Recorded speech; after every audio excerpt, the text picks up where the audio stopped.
Okay. Hello, everybody. Looks like I'm starting my first blab here. I'm going to share that with my followers here. And let's see. This is my first one. So here we go. All right, guys. So here's the deal. This is my very first blab, trying to figure out how this whole thing works.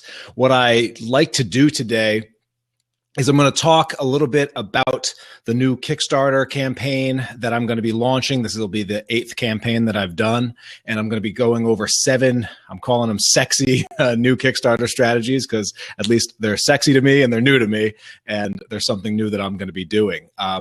Who am I? My name is Tyler James. I am a creator, a game designer. I'm a comic book writer. I'm an artist. I am the publisher of Comics Tribe, and I'm also the host of the Comics Launch podcast. The Comics Launch podcast is a show all about the mindset, strategies, and tactics that everyday creators, independent creators, people like you and me are using to crowdfund our comics, graphic novels, publishing projects, creative projects, the like. You can find Comics Launch at comicslaunch.com. That's comics with an X, so COMIX launch.com. And what I'm really doing here is I'm going to record sort of a special bonus session of the podcast so I'm recording it live on Blab. If people do come in and start watching, we'll be able to ask some questions. And what I'm going to do right now is just share it out on Twitter here. Just come watch live. We'll see what happens. We'll see if we get anybody here. But even though this is the first blab, I'm not expecting too much. But what I'm hoping to do is use some of the training from this episode and use that in a future episode of the podcast, sort of a bonus episode. But again, people, as you join, please feel free to say hello in the chat room. If you have questions, I will try to get to them and do a little Q&A at the end of the show.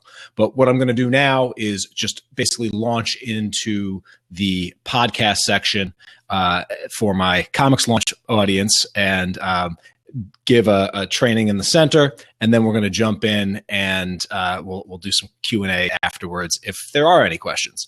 Again, I hope you get a lot of value out of this. I'm really excited about some of these new strategies, and if you're someone who's been thinking about launching a Kickstarter, or it has launched a couple Kickstarters in the past and are just sort of looking to take your stuff to the next level, that's really what this is all about. I've launched 7 successful Kickstarter projects that have raised over $160,000 in crowdfunding.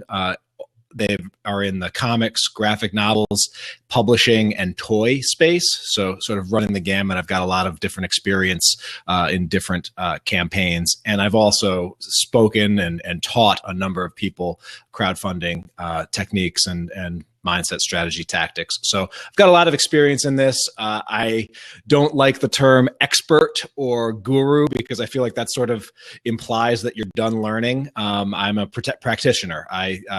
And that's why I love launching new Kickstarter projects, because I can take what I've learned before, what's been successful or what hasn't worked, and then do what works, and then with every campaign try to get a little bit better. And so the core of this training is really going to be about those new strategies. Okay, I'm going to take a sip of water and then going to jump right into this thing.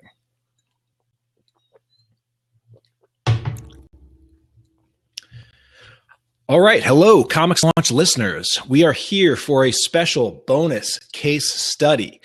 This is a bonus episode. The first time I'm doing one of these.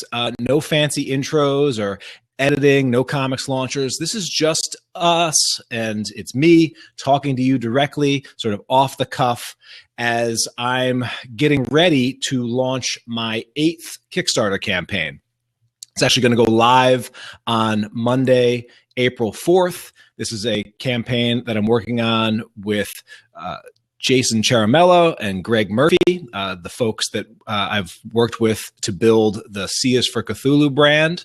This will be the third Kickstarter for the C is for Cthulhu brand. And I'm really excited because, as you guys know, every time I launch a new Kickstarter, I am trying to build upon the successes and the lessons learned of previous Kickstarters and take the next one just slightly to the next level. You know, I don't think I will ever launch the perfect Kickstarter campaign, but I'm always in the pursuit of that perfection. So I really hope you guys will enjoy this bonus episode, because what I'm going to do is I'm really going to talk about the 7 sexy new Kickstarter strategies I'm going to try to rock with this next campaign. So what you're getting here is an addition to your regularly scheduled Sunday episode of Comics Launch, standard format, etc. And we will continue with those episodes on our regular schedule. Don't worry, this is not a replacement episode. This is actually in addition to. So hey, you're getting twice the Comics Launch goodness this week, and I hope that's okay with you guys. But this episode will be somewhat unique because I am going to be talking a lot about one specific project, and it's a project that is a project that I'm running, and thus, if it goes really well, I will benefit from that. So, you know, if going super deep into one project that's sort of me is not your thing, no worries. You know, come back. We'll probably have another great guest on the next episode on Sunday, or we'll go into a more specific training that is more generalizable. I do think, though, especially if you're someone who has launched a few Kickstarters and are always looking to take your next one just to the next level, I think you're going to get some good ideas, or just some good things that'll get the juices flowing for your next campaign. Some of the stuff that we're going to go over here is more advanced. And so if you are someone who has never launched a Kickstarter before, some of these strategies might be a little bit more advanced for you, but you might get you start thinking about, you know, 2 or 3 campaigns down the line, how you might try to bring some of these into the fold. Okay.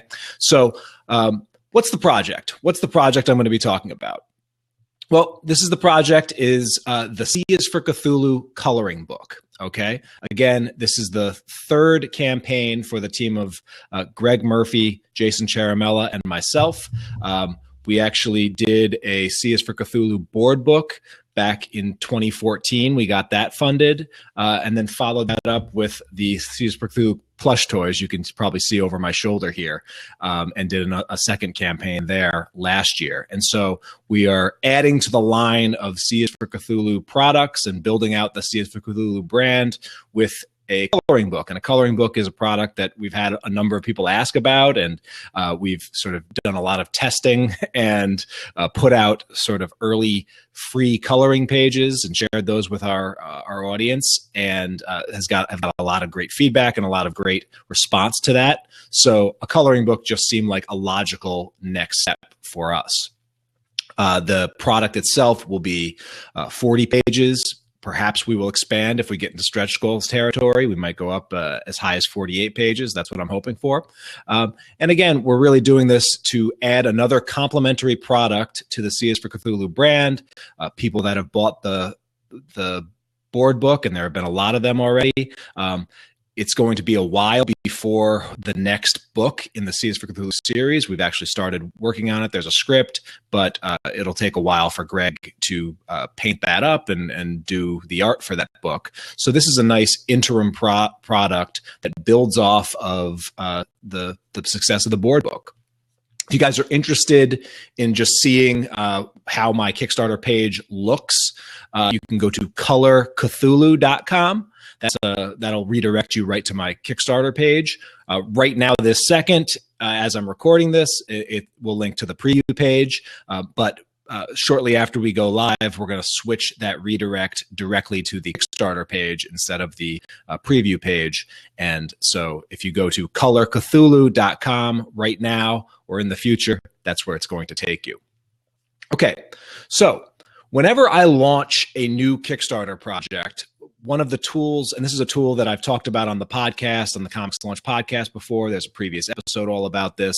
This is an exercise that I do with the folks that take the Comics Launch course. It's another great tool that we use, and it's what's called a SWOT analysis. Okay, a SWOT analysis. Here's the little tool. Looks a little bit like this, but what SWOT stands for is strengths, weaknesses, opportunities, and threats.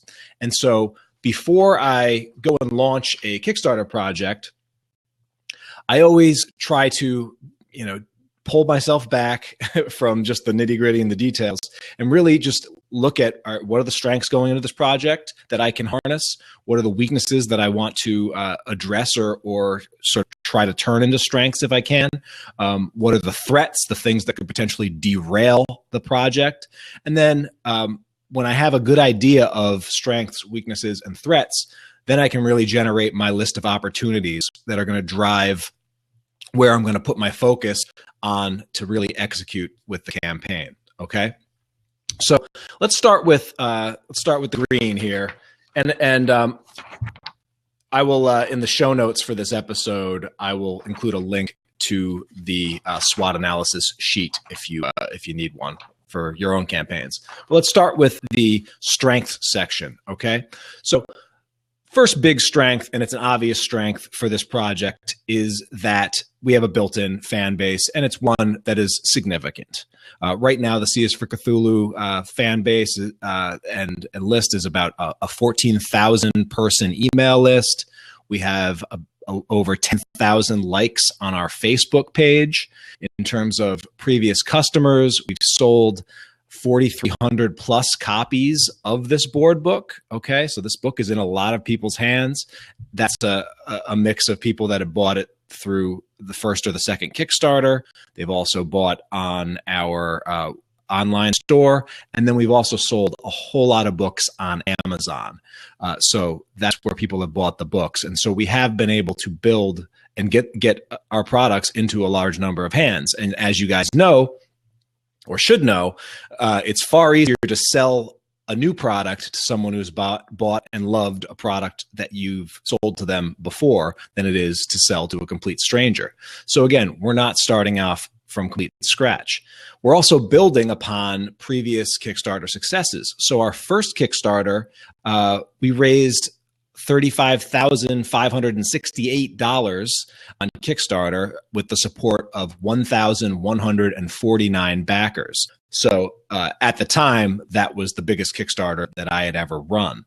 We followed up that first Kickstarter last year with a second Kickstarter that raised $42,483 on the support of 699 backers. So that second Kickstarter, which was for a higher dollar amount item, the plush toy, had less backers but raised more money because the plush toys were a higher cost item.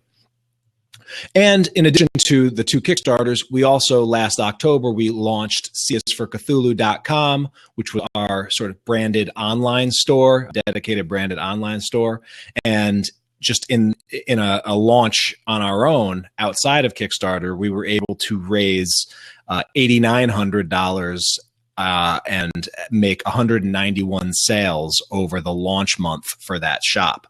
So we've, again, obviously have a strength in our large fan base and large community, and we also have a strength in successfully running launches. So we're definitely going to build upon that. Another key strength for this is that we're diving into what is essentially a hot product category. Coloring books, all of a sudden, are very hot right now, especially adult coloring books or coloring books that would potentially appeal to adults. And we know just the Lovecraft audience and the audience that we have, the board book, yes, it sells well for people buying it for kids, but it also does do well for people who don't even have any kids, but are just big, diehard H.P. Lovecraft fans. And so combining the fact that we know some of our audience are adults that like this stuff, and that also if you go to Google Trends and you type in adult coloring book, you'll see that the trend is just really spiking as of late. And so it's a hot product category in the coloring book space, even for adults. And so we're piggybacking on that. Likewise, it's a hot genre. The Lovecraft, Cthulhu, these projects continue to do well on Kickstarter, continue to and the demand it almost seems like it's unsatiable. So again, we are tapping into a built-in fan base and a built-in audience and for the genre of this stuff. And then finally, for strengths, again, I'm bringing crowdfunding expertise to the table here. This is, again, will be the 8th campaign that I've run. The previous 7 were all successful. I stay pretty with my fingers on the pulse of the crowdfunding industry, thanks to my Comics Launch podcast and the opportunity that gives me to bring on some of the best and hardest working independent creators out there that are using Kickstarter and other crowdfunding means to bring their projects to life. I get to talk to them and I get to tap into that wealth of knowledge. And I also teach this stuff. And that forces me to make sure that I'm practicing what I preach. So again, those are all strengths. And these are all, again, these strengths are why a lot of what I'm trying to do isn't to get funded, but it is to make this a really explosive project and really go above and beyond what we've been able to even do in the past. So again, a lot of strengths to work from.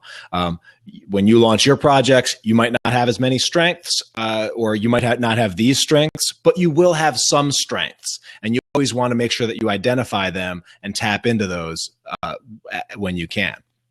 Now, as far as weaknesses goes, yes, every campaign is going to have weaknesses.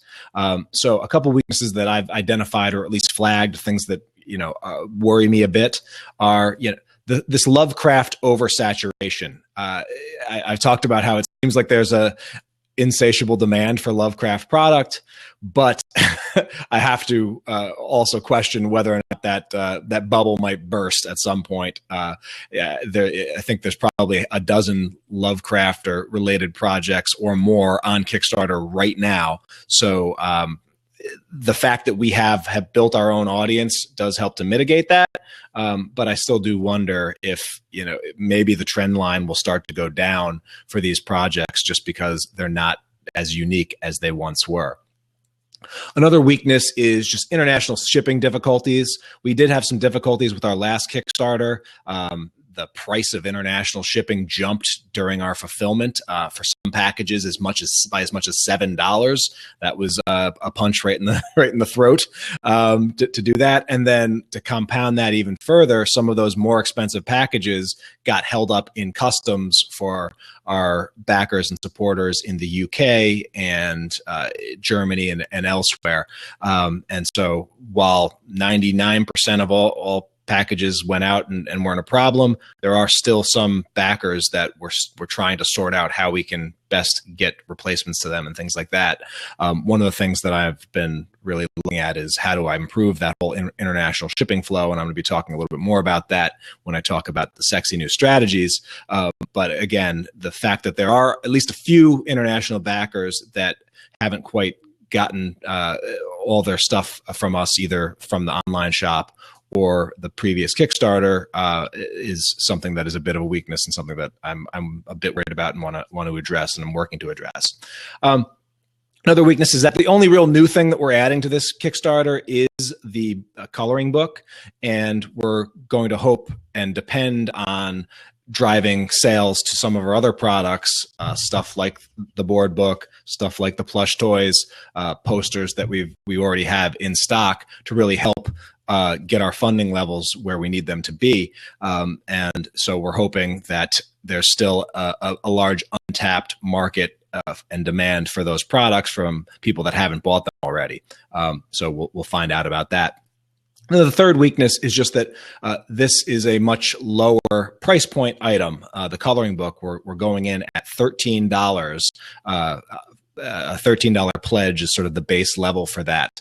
And so that's actually lower than what the board book was, significantly lower than what the plush toy was. So there is some worry that while we may get more backers, or we may get a lot of people buying it, in terms of absolute numbers, overall funding dollars coming in, it may be lower, and the average cost per backer, or the average pledge per backer, may actually be lower. So that's just something to work on. And so that those are, we covered strengths, we covered weaknesses, and now the threats. Okay, the threats. These are the things that could just derail the campaign totally. These are the things that would keep you up at night. And I guess the biggest thing is just that international shipping. What I'm doing and have been working on is putting some partnerships in place to actually bring international and worldwide shipping costs down so that I can charge less for international shipping costs to Kickstarter backers, and ideally get more of them, because the cost of shipping isn't exorbitant as it has been. It's been large in previous campaigns. So I'm hoping that drives a lot more international backing. And I believe I have the partnerships in place to make that happen, but this is the first time I'm really doing this new fulfillment strategy. So if for some reason things don't work out, international shipping gets worse and not better, then there's the potential that it could be a bigger problem than it would be otherwise, just sort of staying and doing what I have been doing. Another threat is just being overload. I'm a busy person, as you know. Those of you that listen, I have the podcast, I have the Comics Tribe publishing line, I have the C is for Cthulhu brand that I'm building. I also happen to work 40 hours a week doing educational game design and software, and among family commitments and other things. And so I have not been able to focus just on absolutely one thing. I do have the support of Greg and Jason on this, so we can spread out some of the responsibility. But when it comes to the Kickstarter campaign, I do take the lead, and so me dropping the ball or something terrible coming up it would be a threat, because I do have my fingers in a lot of the orchestration of this campaign. And then one other threat is just, what if the backer count drops again? Our first campaign, we had 1,100 backers plus. We dropped down to 700 backers for the second campaign, and I think a lot of that was due to the much higher price point for the plush toy. But in going in and also looking at the actually data and analytics, we had a lot less people actually hit our Kickstarter page for the second campaign than we did for the first campaign. And if we have a significant the same drop for the third Kickstarter campaign for the coloring book, then that's going to be a problem. So that's another thing that could be a threat. And then the fourth thing I'm identifying as a threat is, this campaign, if it just squeaks by and just funds, that's actually okay, because that'll mean that we got enough backers to do our thing and to print the coloring book, and we can probably fulfill everything else with our existing inventory. Likewise, if we do a blockbuster campaign, and 10x, 5x, 10x, 20x, what our goal is. Hey, I'm being that's ambitious, but if that happens, then that's also great, because then we can we'll just spin up reprints for some of our other merchandise. We'll get all the fulfillment together, because we're as I'll talk about in the strategies that I'll be rocking. We've got fulfillment partners in place that can handle big campaigns, much bigger than even what we've done before. So if that happens, also great.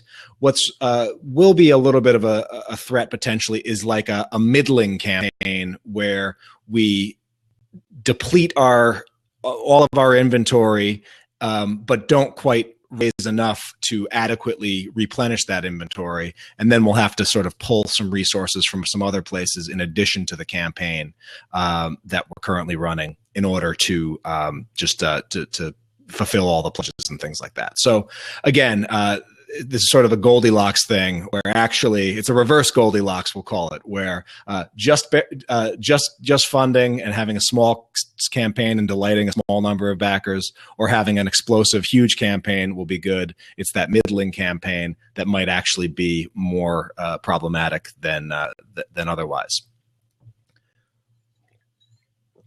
Okay, so those are my strengths, weaknesses, and threats for the C is for Cthulhu coloring book campaign.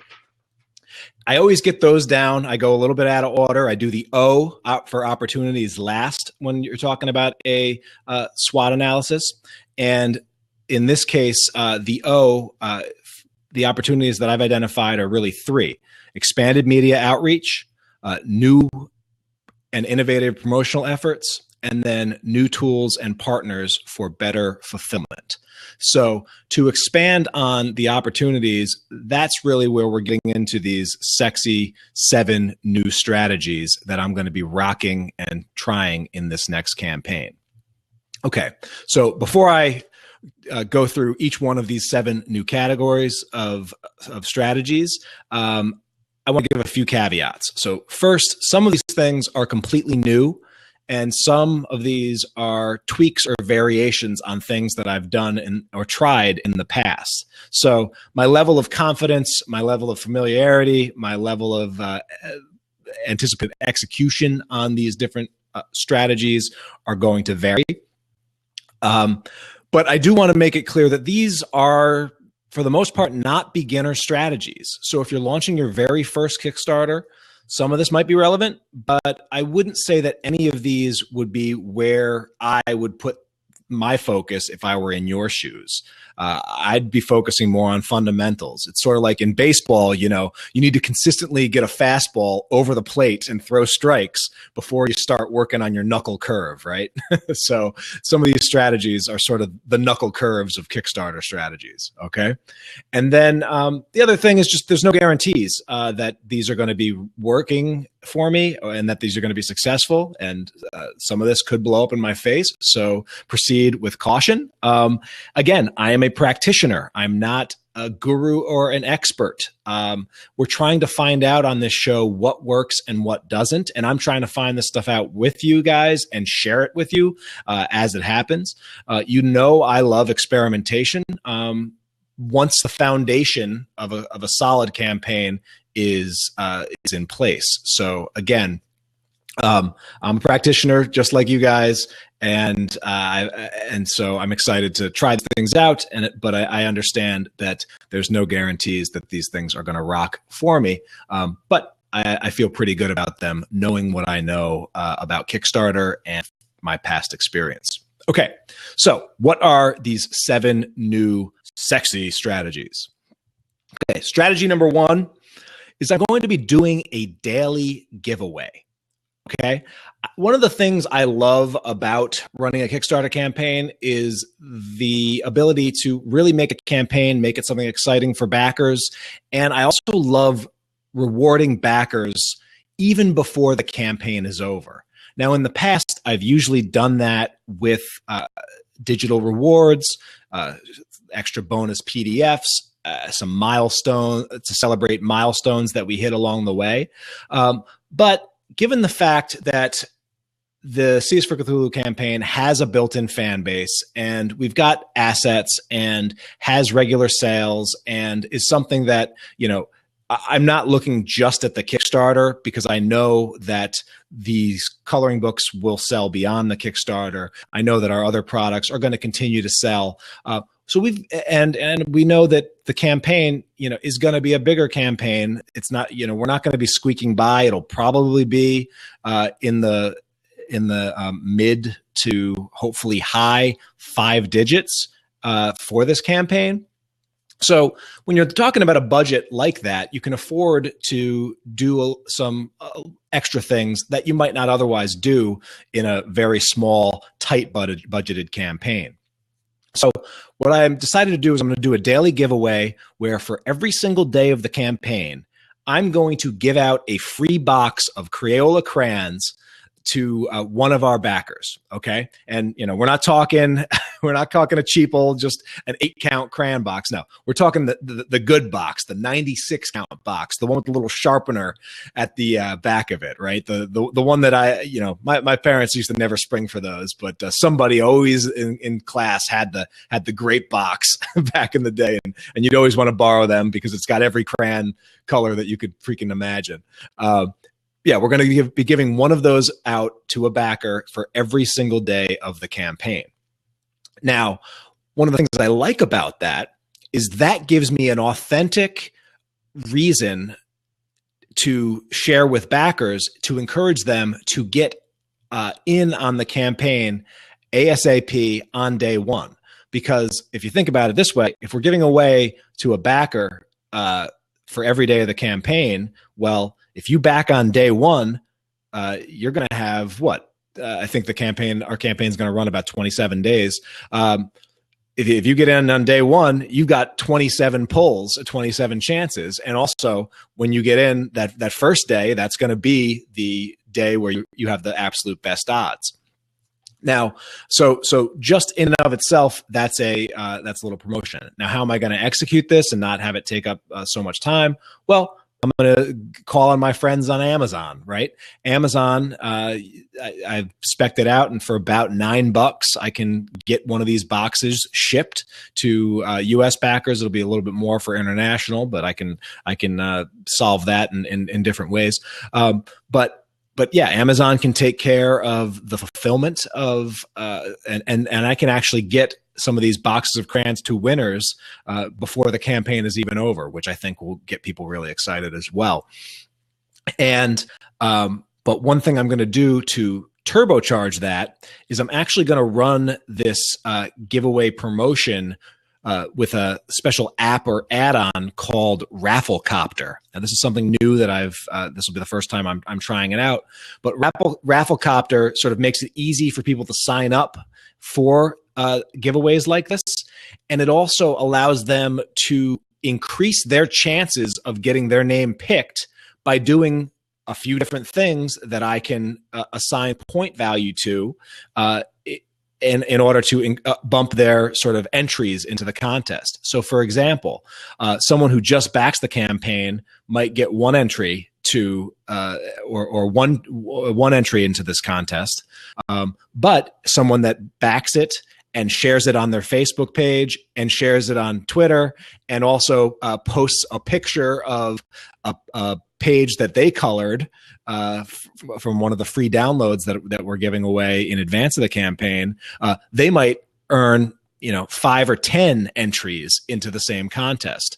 So again, we're incentivizing sharing and backing and really spreading the campaign by using this tool called Rafflecopter to run the campaign. And then Rafflecopter also lets us, with one click, randomly choose one of those backers to actually get the winner. So again, this is the daily giveaway is the first strategy that I'm excited about incorporating.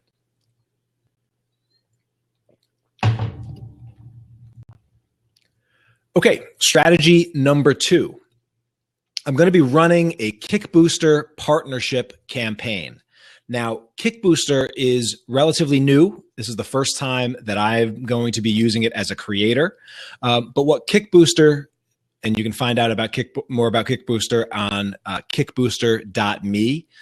That's their URL or their website. But what Kickbooster is the first affiliate management tool or affiliate campaign management service that works with Kickstarter. Recently, Kickstarter has integrated Google Analytics, which allows more robust tracking of who backs from where. And what kickbooster.me is going to allow me to do is to let people that have audiences that are similar to mine share our project with their audiences. And in exchange for that, they'll get a commission for every pledge that comes through them. So now, affiliate marketing and partnership marketing or referral marketing like this is nothing new, but it is relatively new to Kickstarter, and it's relatively new to me. So I'm actually, really trying to document the process of running this Kickbooster.me campaign pretty well.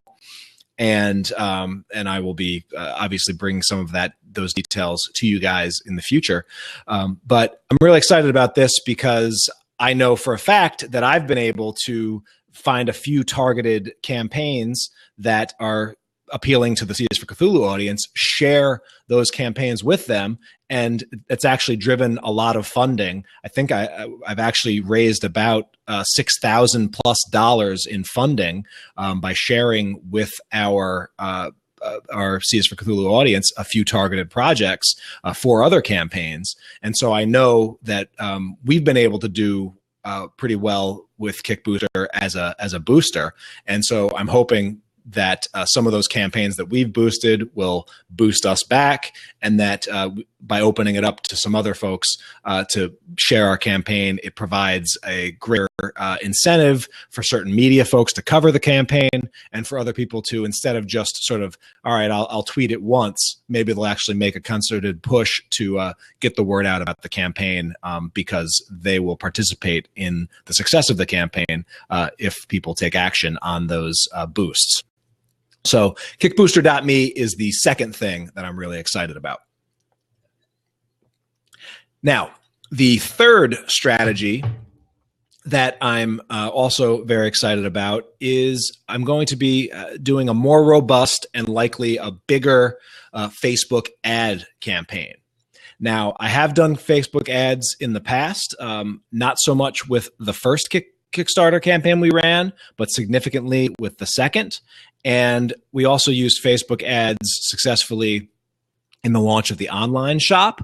So what I'm trying to do is I'm going to just turn that up a notch. Now, I know some of you guys that are just dipping your toes in Facebook ads.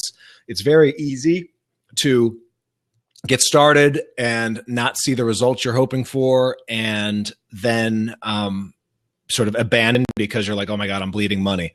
And so, and honestly, I have those same sort of knee-jerk reactions and everything. But I think the important thing is to really think of it as a strategy, and that it's not just one day and it's not just one thing, but it's a part of the whole that is your promotional effort. And so the key to the strategy that I'm going to be working is I'm going to be doing a warm, cold, warm strategy, where for the first week of the Kickstarter campaign, the campaign is going to run a little more than 4 weeks, or right around 4 weeks. So the first week, we're going to focus on warm traffic.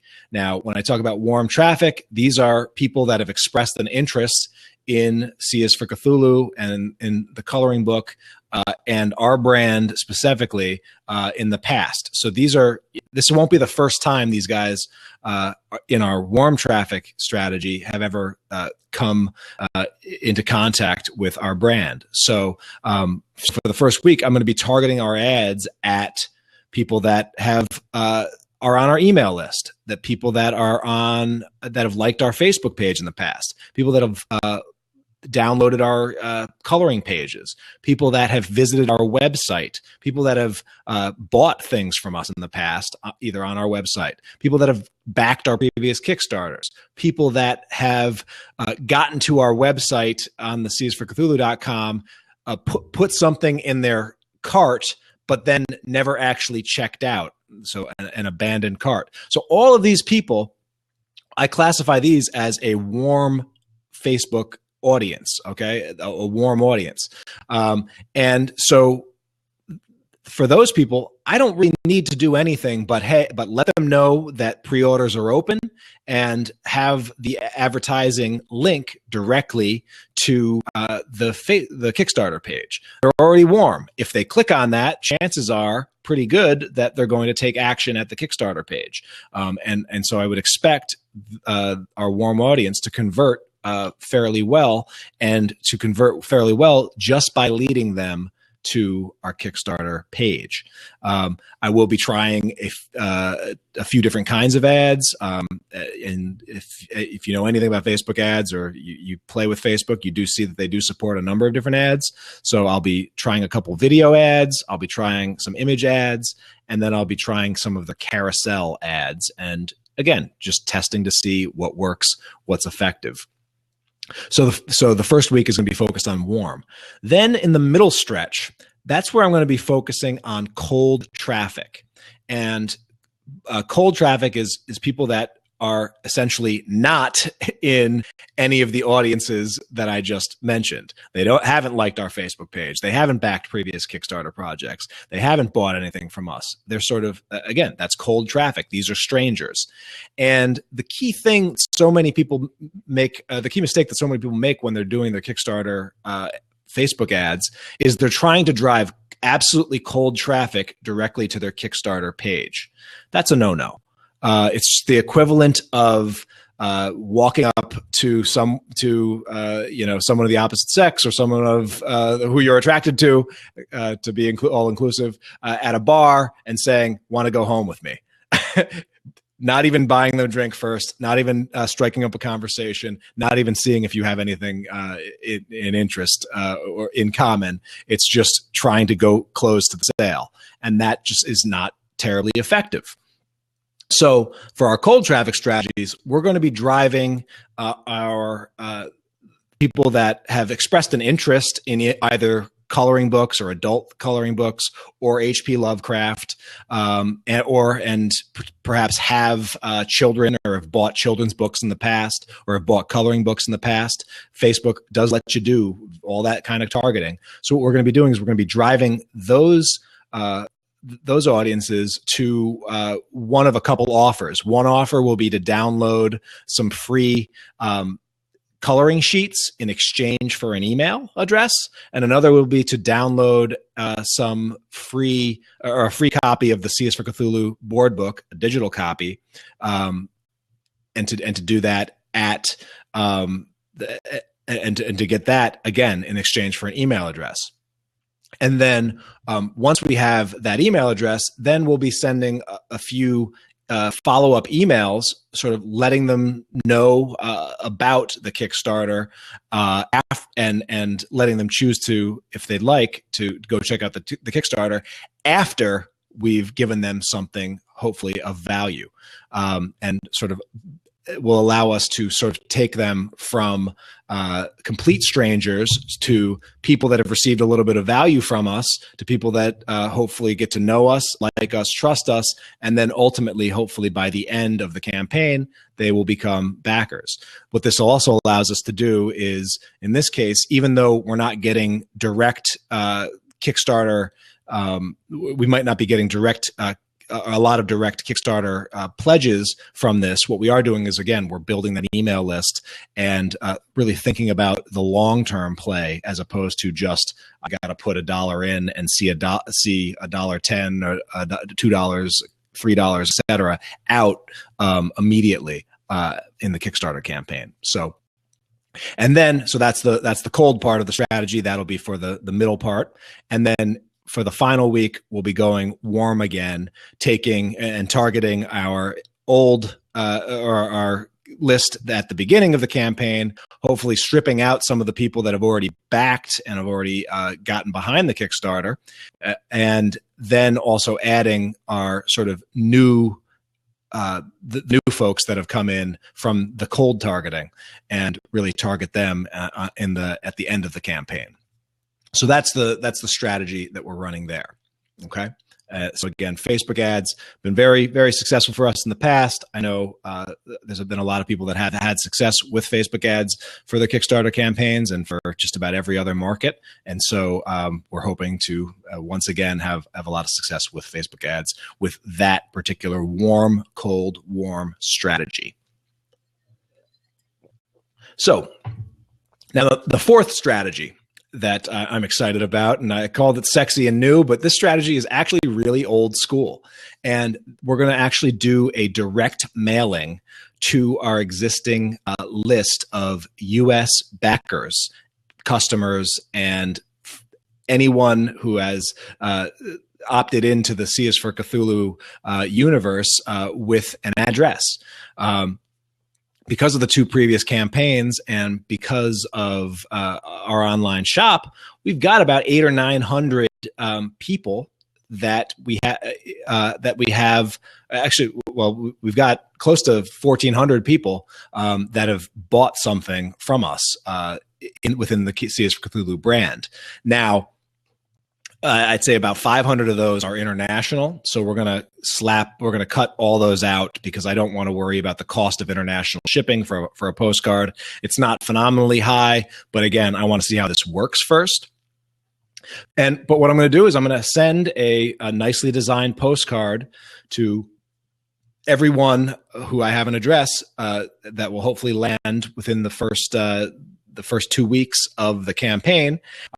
The postcard on one side will have links and connections to talk about the campaign, and on the other side will hopefully be a colorable, sort of little colorable, color me now, black and white image that they can choose to color and write or give to the kids or whatnot right then and there. But I do believe the power in just doing some things that most other campaigns don't do. Most other campaigns, it's all email or all digital or all social. But we have the ability to, and we'll partner with a postcard mailing service. So I'll upload the designs for the postcard. I'll upload the spreadsheet with all the addresses, and they will take care of the entire mailing. I don't want to actually be licking 800, 900 stamps or putting those, writing out those addresses or even printing up labels. I will, that's something that I can outsource entirely. And I look forward to doing so. So, but yeah, we'll see how the direct mail old school approach goes. But I do think there's a lot of value in having people that have received something from us previously to actually having that physical reminder of, oh yeah, this thing is going on. I want this. I'm going to take action on this now as opposed to waiting. So direct mail, old school is something that I'm excited about as well. Okay, we've got 3 more sexy new strategies. And number 5 is just upgraded and enhanced analytic tracking. Okay, I know I talked about it a little bit with Kick Booster, and I've talked about it before. Kickstarter now integrates with Google Analytics, and that allows some very robust tracking and stats. Now, this is something that in past C is for Cthulhu campaigns, I haven't spent a lot of time on. Things are going so well. I wasn't, really worried too much about tracking stuff. But as you know, one of the themes of the Comics Launch podcast is that, what you measure, you manage. So it's good to know what's working, what's converting, where pledges and dollars are coming from. And so that's something that I'm trying to do. There's a really good Kickstarter plus Google Analytics tutorial at spellforgegames.com where they talk about Kickstarter plus Google Analytics, and they have a guide for campaigns. So I was sort of using that guide to help. There's some other resources. Eventually, I'll be doing some Comics Launch resources for all of you guys because this is something that I'm not an expert in and something that I'm still trying to figure out the best practices for. But yeah, I'm looking forward to, and so as I talk about, running these Facebook ads, running these postcards, running the different areas that we're going to be promoting, I'm going to give each of those areas its own special URL that's trackable that I can then see, all right, where's the dollar, where are the dollars coming from? Where's the traffic coming from? Where's the conversions coming from? So upgraded analytics is something I'm excited about and something that I will be really hopefully come back and report more on. Okay, strategy number 6. For the first time, I'm going to be using BackerKit, which is a Kickstarter supplement to help with your fulfillment. It's time. The last Kickstarter campaign was kind of a nightmare to manage, and I tried to avoid having add-ons. And so I ended up creating just dozens and dozens of rewards just to avoid add-ons, because in the past, trying to manage add-ons with my Kickstarter surveys was a big pain. And what I've seen is that BackerKit, even though it's an extra step, it continues to get better and better and better. And I've seen it on a couple of campaigns that I've backed just integrate super smoothly, not very cumbersome for Kickstarter backers. And what it allows for is better survey design and better survey management, better add-on management, better after Kickstarter sales management. And then it also integrates and makes fulfillment partners, potential fulfillment partners, very excited, because BackerKit, the way it exports and organizes things, a lot of fulfillment partners are set up to work with that. I'm going to hopefully have the people behind BackerKit on the Comics Launch podcast to talk more about BackerKit and what it can do for you, and what it costs, and all those things, and how it works, and all that on an upcoming episode. So look forward to that one. But I'm hoping that BackerKit just again, anything that can save me time, my time. The more busier I get, the more projects I have going on, the more time becomes the scarce resource. And so if BackerKit can save me time and be more efficient, and help also aid backers when they go to change their address, or if they have to update their address, or do any of that sort of thing, it's just super easy. And yeah, so I'm excited to be using BackerKit for the first time. And again, if it doesn't work out or doesn't do as promised, you guys will be the first to hear about it. But I'm excited about giving it a shot for this campaign. And the seventh sexy new strategy I'm excited to be implementing is sort of an enhanced fulfillment, and trying to take more of and put more of the fulfillment on the overseas side of things. Now, my old model was basically we print in China, we pack everything up and ship in one box that arrives at port in Long Beach, usually in California. Then that port will either be broken down and shipped to somewhere like Amazon, or shipped to me, or shipped to a partner like Kraken Print. And then some of that might go to Amazon, and then Amazon would ship to individual backers. And in some cases, there'd be some product that Amazon wouldn't ship to certain countries, and then I'd have to take care of that myself. It's not a great model. It's very time consuming, and it's something that there are better solutions for, especially when you start getting projects that are bigger and bigger.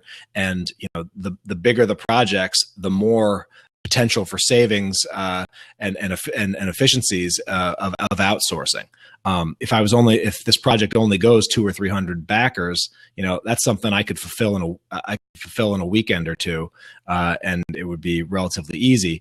But if this campaign does what I hope it does, 700, 800, 900, 1,200 backers or more, I don't want to be hand touching all of those projects, all of those products. I would love to outsource that so we can focus on sort of the next product and getting it in the hands of more people. I don't think my time is terribly valuable packing and shipping and filling out labels.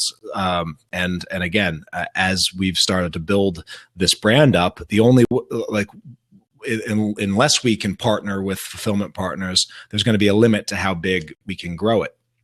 So how am I going to do this? Well, I have a couple options, and what I've sort of found is you need to know to a certain extent exactly how big and what your fulfillment needs are going to look like before you can plan it out to the absolute T. So I've done some of my research and I've got pricing and things like that. But what I'm leaning towards is we will be using Kraken Print for the printing of the coloring books. And what Kraken actually does is they have a warehouse set up in the United Kingdom. So what they can do is they can ship the board books, they can ship the coloring books from where they print in Taiwan. And instead of shipping all the books to the US and then shipping books back out from the US to the UK, they can actually ship the books from their printing company to their warehouse in the UK and split off sections for the warehouse. And then from the UK, they can go to backers in the UK. They can ship them out to Germany or France, and for much cheaper than it would be for me to ship from the US. And again, so now what I'm also seeing is that there may be options to even bring costs down even further by using a company like Flowship. And what they do is they sort of offer an international fulfillment plan for you. And so I'll be getting some, I'll be at least sending my project plan to them to get a quote from them after I know exactly what the Kickstarter fulfillment needs are going to be. And I may use a company like Flowship to handle the bulk of international shipping. So again, the overseas fulfillment, it's still something that's a work in progress.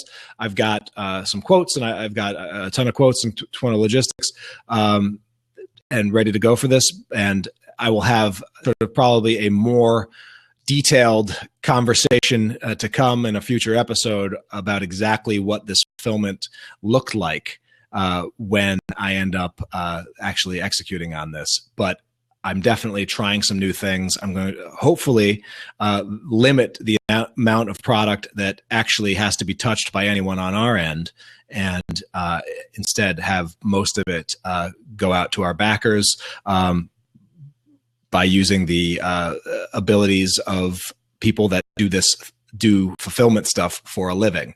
I'd rather focus on publishing and creating and creativity and the marketing and the fun stuff, and let the fulfillment experts handle the fulfillment. And so I'm continuing to try to outsource more and more of that with this campaign.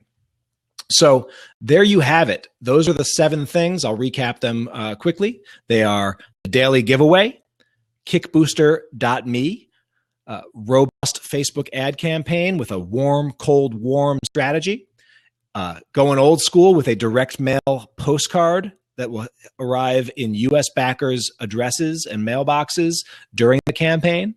I'm going to track Google Analytics even more than I have in the past, because what you can measure, you can manage. And then for fulfillment, I'm going to be using BackerKit, and I'm going to be tapping into the fulfillment capabilities of some partners, Kraken Print, perhaps even Flowship, to let them handle the bulk of the fulfillment logistics, ideally more efficiently, faster, and for less money than I could do myself with the existing, relying on the USPS model. Yeah, so that's those are the 7. So yeah, I'm very excited, guys. I'm excited to launch this next campaign. It's I'm a little exhausted already, and the campaign hasn't started because I keep myself busy over here. But I'm very excited to be building on a successful platform and to see if we can't take it to the next level. I have seen some similar campaigns really blow up recently, and I think we have all the tools and all of the workings in place to make this next campaign really, really big. Again, these are advanced strategies. And if you're launching your very first Kickstarter campaign, some of these or most of these, probably not for you. But again, if you are in the about to launch or thinking about launching your first, I suggest you go to comixlaunch.com/5 things. That's COMIX launch.com and the number / the number 5 things. And that you'll get our checklist for the 5 things that you absolutely must do before you launch your first Kickstarter campaign. I've also found that one of the absolute best ways to build and grow a fan base is to launch a product, okay? And so it's important to note that, and as you're thinking this, you might be thinking, oh, well, yes, of course, this project's going to be successful and you're going to do really well because you've got a big audience, but I don't have a big audience, so I won't be successful. Well, guys, here's what you have to understand. When we launched our very first Kickstarter less than 2 years ago, we had a couple hundred likes on Facebook and about 30 people on our mailing list. We didn't have this big, massive audience and this big, massive just juggernaut of previous backers and customers and product to sell. Like, we built this audience from the ground up, and we did it by launching. So again, while it is important to put some things into place and to build an audience and to actively work on building your audience and having some people that you're going to put a product in front of when you launch, as opposed to just launching and hoping. But it's important to understand that the best way to really build upon the whatever small audience that you have is by releasing a product and doing a proper launch, a proper campaign along with that. I'm expecting to grow our fan base significantly thanks to this new launch. And I'm really looking forward to doing that as well. Now, I may follow up with this C is for Cthulhu coloring book campaign progress report with either a post-mortem. So, we'll come in and do another bonus episode talking about what worked, what didn't, related to the 7 strategies. And I may even do a mid-campaign progress report as well. And we'll see if we'll see how busy I am, and we'll see. Also, I'd like to see what your reaction is to these kind of special, sort of off-the-cuff bonus case study episodes are. So, if you'd like to let me know what you think of these kind of episodes, if you got value from this, or if maybe I should skip these, or if these can just be in the regular podcast, I'd love to hear what your thoughts are. comicslaunch.com/voicemail. Will let me hear it from your voice and let me hear it from you directly. So I really hope you'll consider leaving us a message. So that's all I have for you guys today. Again, colorcthulhu.com will get you directly to our project page. And so you can see how it is. Again, one of the best ways to see Kickstarter projects in action is to back really good projects or projects that have their act together. So if I invite all of you guys to come on board for the low price of $1 and just see how I run this thing. And from the ground up, I think you can learn a lot from just by watching how others execute on a Kickstarter campaign. So, I'm not trying to shill, but I am trying to say that I will welcome your pledge, even if you have no interest in the product at all, but you are interested in how you launch a product and how we run things from the product Kickstarter creator side of things. So yeah, definitely feel free to hop on board. And if you do, please let me know, hey, you're on board to watch and learn. Okay. Until next time, I have been Tyler James, and this has been a Comics Launch bonus episode. So I hope you guys are having an absolutely awesome day, and good luck on getting one step closer to your next comics launch.